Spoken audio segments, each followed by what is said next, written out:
In this tense episode, we will unveil the secrets of adding more adults and children to your family sharing empire, ensuring everyone's united under the one tech-savvy roof.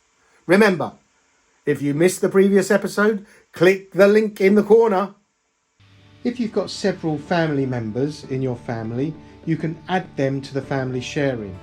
So let's go into settings and tap on the Apple ID. And let's go into family sharing. Now we can already see that we have one child at aged 8, but we can also add other members. So if we click on add member here, then we can invite others. We can have up to 6 people in our family. We can do that by airdropping, sending a message, or via email, or we could just invite that person by adding their Apple ID. So if we tap on invite person, then it will come up and then you will put their Apple ID into the required fields. The person that you invite will be an adult, and then you can set up the permissions for that person.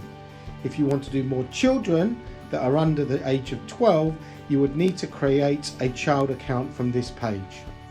So you want to know more?